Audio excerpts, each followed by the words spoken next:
मतगणना की तैयारी। छग विधानसभा चुनाव के लिए कल 3 दिसंबर रविवार को राजनांदगांव जिले के चारों विधानसभा सीटों के लिए कड़ी सुरक्षा के बीच कृषि उपज मंडी के स्टेट हाउसिंग कॉर्पोरेशन परिसर में मतगणना किया जाएगा। इसके लिए निर्वाचन आयोग ने अपनी तैयारी पूरी कर ली है और विधानसभावार मतगणना के लिए 14 टेबल लगाए गए हैं। राजनांदगांव सीट के लिए 16 चक्र में मतगणना होगी। वहीं डोंगरगांव में 18, खुज्जी के लिए 19 और डोंगरगढ़ के लिए 20 चक्रों में मतगणना किए जाएंगे। छग विधानसभा चुनाव के लिए राजनांदगांव जिले के 4 विधानसभा सीटों के लिए मतगणना 3 दिसंबर रविवार को कड़ी सुरक्षा के बीच की जाएगी। इसके लिए जिला निर्वाचन अधिकारी ने अपनी पूरी तैयारी कर ली है और मतगणना के लिए कृषि उपज मंडी के स्टेट वेयर हाउसिंग कॉर्पोरेशन परिसर को केंद्र बनाया गया है। जिला उप निर्वाचन अधिकारी खेमलाल वर्मा ने बताया कि राजनांदगांव जिले के चारों विधानसभा सीट डोंगरगांव, डोंगरगढ़, खुज्जी और राजनांदगांव के लिए अलग अलग मतगणना केंद्र बनाए गए हैं। मतगणना के लिए 14 टेबल लगाए गए हैं। वहीं मतगणना के लिए लगभग 1000 से अधिक अधिकारी कर्मचारियों की ड्यूटी लगाई गई है। राजनांदगांव विधानसभा सीट पर 16 चक्र में मतगणना किए जाएंगे। वहीं खुज्जी विधानसभा सीट के लिए 19 चक्र, डोंगरगांव में 18 और डोंगरगढ़ विधानसभा सीट के लिए 20 चक्र में मतगणना होंगी। टाई की स्थिति आने पर भारत निर्वाचन आयोग के दिशा निर्देश पर चिट डालकर लॉटरी पद्धति से परिणाम घोषित किए जाएंगे। को लेकर किस तरह तैयारी है? राजनांदगांव जिले की चारों विधानसभा के लिए मतगणना की तैयारियां लगभग पूर्ण हो चुकी है और 3 दिसंबर को मतगणना की कार्रवाई सुबह 8 बजे से प्रारंभ होगी। लेकिन उससे पहले जो मतगणना में लगे अधिकारी, कर्मचारी और जो भी निर्वाचन अभिकर्ता, अभ्यर्थी या उनके गणना अभिकर्ता हैं, उनको 7 बजे प्रवेश करना है। निर्वाचन अभिकर्ता या अभ्यर्थी या उनके जो गणना अभिकर्ता हैं, उनको मंडी से होकर के गेट नंबर 1 से प्रवेश दिया जाएगा। केवल परिचय पत्रधारी जिन्हें प्रवेश की अनुमति होगी वही प्रवेश कर पाएंगे। उसके साथ मीडिया के जो साथी होंगे वो भी उसी गेट नंबर 1 से प्रवेश करेंगे। और इसके अलावा जो अधिकारी कर्मचारी जिनकी ड्यूटी मतगणना में लगाई गई है, लगभग ऐसे अधिकारी कर्मचारी जो मतगणना के साथ साथ अन्य कार्यों में जो पूरी मतगणना को देखेंगे और कार्य संपादन करेंगे, लगभग 1000 की संख्या में हैं।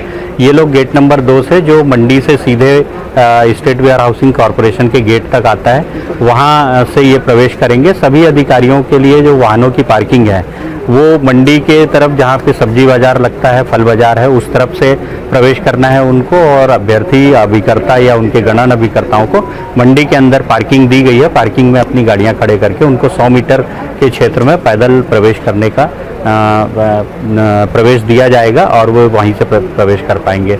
जैसा कि मतगणना के लिए प्रत्येक विधानसभा क्षेत्र में 14 टेबल लगाई गई हैं और 14 टेबल के साथ ही पोस्टल बैलेट की गिनती के लिए 2 अलग से टेबल लगाई गई है। इस तरह से 16 टेबल पे गणना होगी और प्रत्येक विधानसभा में प्रत्येक टेबल में एक गणना पर्यवेक्षक, एक गणना सहायक और एक पूरी सूक्ष्मता से जांच करने के लिए, गणना को देखने के लिए ऑब्जर्वर की तरफ से एक माइक्रो ऑब्जर्वर की नियुक्ति रहेगी। इस तरह से प्रत्येक टेबल में 3 अधिकारी रहेंगे जो गणना करेंगे। सबसे पहले 8 बजे पोस्टल बैलेट की गिनती शुरू होगी और जैसे ही 8:30 बजे का पोस्टल बैलेट की गिनती लगातार चलती रहेगी।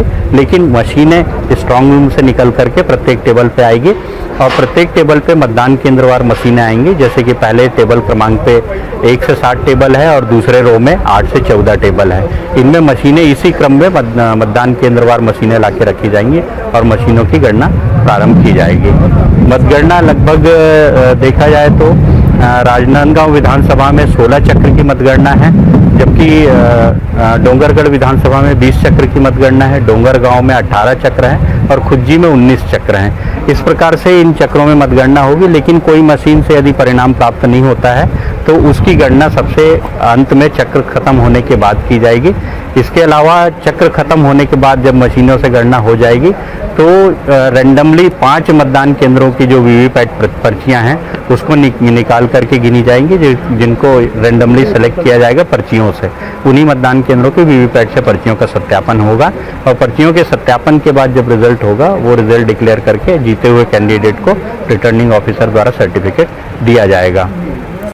आमतौर पर टाई होने की संभावना बहुत सूक्ष्म या कम है, नगण्य है मानना चाहिए।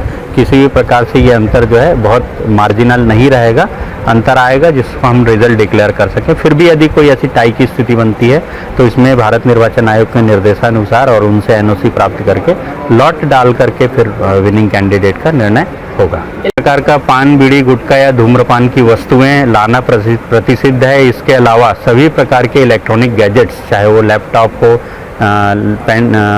हो, मोबाइल हो या इलेक्ट्रॉनिक जो डिवाइसेज हैं जैसे घड़ी आती है, ये सारी चीज़ें प्रतिबंधित रहेंगी, किसी भी प्रकार से प्रवेश नहीं दिया जाएगा। उप जिला निर्वाचन अधिकारी ने बताया कि मतगणना 8 बजे शुरू होगी और पहले पोस्टल बैलेट पेपर की गिनती की जाएगी। इसके बाद ईवीएम में दर्ज मतों की गिनती की जाएगी। शांतिपूर्ण मतगणना संपन्न कराने के लिए सुरक्षा के पुख्ता इंतजाम किए गए हैं और पुलिस जवानों की ड्यूटी लगाई गई है। मतगणना के लिए आज अंतिम रिहर्सल किया गया। राजनांदगांव से विजन टाइम्स न्यूज के लिए लोकेश रजक की रिपोर्ट।